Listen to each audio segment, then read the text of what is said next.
अस्सलामुअलैकुम। बिस्मिल्लाहिर्रहमानिर्रहीम। तो आज हम एक एमडी कैट 2024 का सीरीज़ शुरू करने वाले हैं। इसमें मैं क्या करूँगी, देखिए जिन बच्चों के 11th के पेपर हो गए हैं, ठीक है, कंप्लीट हो गए हैं, अगर आप कोई जानने वाला है आपके और उनके 11 के पेपर हो गए हैं, ठीक है, अब उनको 12 की क्लास पढ़नी है, तो अब उनको क्या करना है कि उन्हें बता दीजिए अभी से कि उनका एमडी कैट भी आज से ही स्टार्ट हो गया है, जिस दिन से उनका 12 क्लास स्टार्ट हो गया है, ठीक है। तो उनकी मैं हेल्प करूँगी, मैं पूरी एक आपको समझाऊंगी। और जो हमारे रिपीटर्स हैं, जो रिपीट करना चाह रहे हैं, और जो फ्रेशर्स हैं, ठीक है, तो जो जिन बच्चों का, स्पेशली उन बच्चों के लिए जिनका अभी जिन्होंने 11 के पेपर दे दिए हैं, ठीक है, 11 के पेपर आपने दे दिए हैं, अब आप 12 क्लास पढ़ेंगे तो आपने एमडी कैट भी स्टार्ट कर देना है। तो अगस्त का महीना, ठीक है, अगस्त का महीना स्टार्ट हो गया, इंशाल्लाह कल से स्टार्ट होगा अगस्त का महीना। तो हमने क्या टारगेट रखना है, अगस्त के महीने में हमने बायोलॉजी पूरी करनी है, 11th की बायोलॉजी पूरी करनी है, ठीक है। अभी आप पढ़ के भी आए होंगे और जो रिपीटर्स हैं उनको और भी फिर ईजी हो जाता है, ठीक है। तो दोबारा से आपको पढ़ना है, ठीक है, और रिवाइज करना है। कैसे पढ़ेंगे? पहली बात, अगस्त का महीना किसको देना है हमें? बायोलॉजी को। किसको देना है? बायोलॉजी को। कौन सी क्लास की बायोलॉजी को?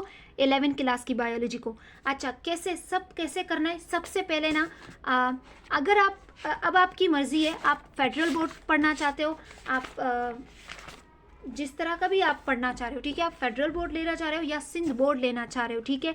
तो सबसे पहले आपने क्या करना है, आप चैप्टर्स पर निशान लगा दो कि ये चैप्टर्स मुझे पढ़ने, ठीक है। सबसे पहले काम क्या करना है, चैप्टर्स पर निशान लगा दो कि उस पर लिख दो एमडी कैट, ठीक है, एमडी कैट के चैप्टर्स हैं ये, ठीक है। ये बात क्लियर हो गई। पीएमसी के वेबसाइट पर जाकर जो 2023 का सिलेबस है ना, बस उसी के लिहाज से, क्योंकि ये सिलेबस चेंज नहीं होता, आगे जाकर कुछ 2-3 वो हो जाती है, लेकिन इतना फ़र्क नहीं पड़ता। तो अगस्त के महीने में हमें बायोलॉजी करनी है, 11 की क्लास की करनी है। सबसे पहले आपने काम क्या करना है, चैप्टर्स पर निशान लगा दो। अच्छा, वो चैप्टर्स ज़्यादा से ज़्यादा आपको कितने बनेंगे, ठीक है। अब आपने क्या करना है, वो चैप्टर्स आपने गिन लिए, उस चैप्टर्स को अभी आपने देखना है। कुछ चैप्टर्स बड़े होते हैं, कुछ चैप्टर्स छोटे होते हैं, ठीक है। तो आपने क्या करना है, चैप्टर्स को डे वाइज कर देना है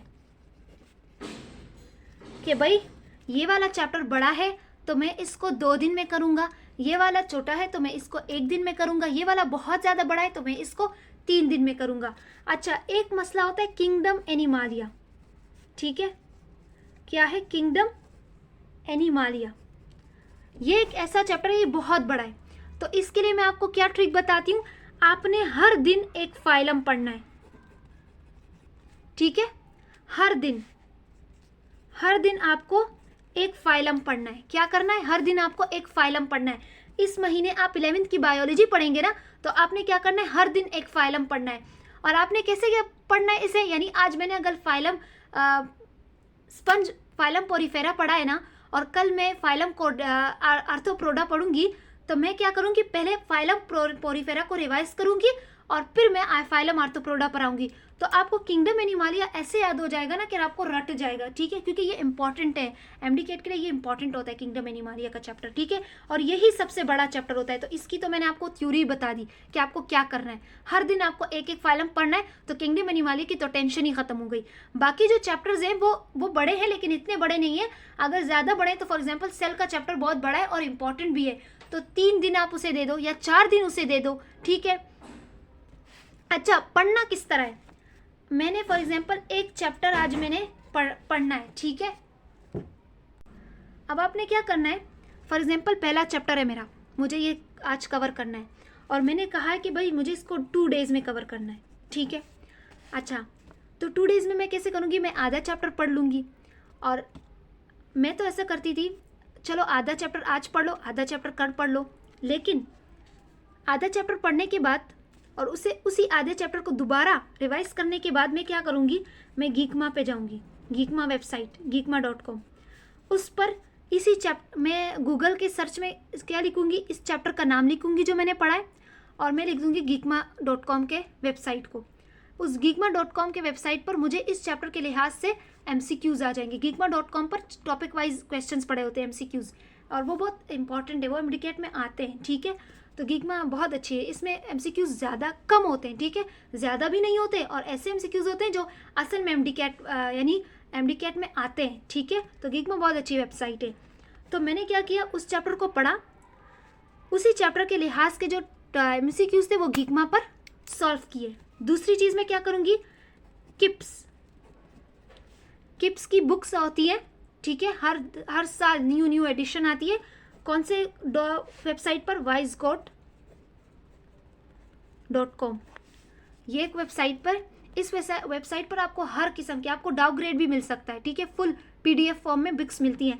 तो आपने किप्स की 2 किस्म की बुक्स होती है, एक समझने वाली कि जिसमें आप पूरे MDCAT के चीज़ों को उन्होंने लिखा होता है, लेकिन वो बुक नहीं करनी, आपने प्रैक्टिस बुक लिखना है, ठीक है। आपने प्रैक्टिस बुक निकालनी है वाइसगोट पर, ठीक है। और बायोलॉजी की अपनी होती है, केमिस्ट्री की अपनी होती है, फिजिक्स की अपनी होती है। आपने बायोलॉजी की निकालनी है और बायोलॉजी के जिस चैप्टर को आपने पढ़ा है उसी चैप्टर को निकालना है इस प्रैक्टिस बुक में। लेकिन हर क्वेश्चन को सॉल्व नहीं करना, हर MCQs को सॉल्व नहीं करना, उसी MCQs को सॉल्व करना है जिसके साथ उन्होंने लिखा होगा कि भाई ये 2017 में आया है, ये 2018 में आया है, ये 2002 में आया है, ये 2013 में आया है। उन्हीं क्वेश्चंस को सिर्फ सॉल्व करना है, ठीक है। तो आपको समझ आ गया किस तरह करना है। मैं दोबारा जल्दी रिवाइज कर जा देती हूँ, ठीक है। और आई होप आपको समझ भी आया होगा। तो आपने क्या इसी तरह चलना है, ठीक है। तो अगस्त की मैंने आपको कहानी बता दी। अगले सितंबर की, जब सितंबर आएगा तो फिर मैं आपको सितंबर की बताऊंगी, लेकिन आपने इस अगस्त में 11 की सारी बायो ख़त्म करनी है, ठीक है।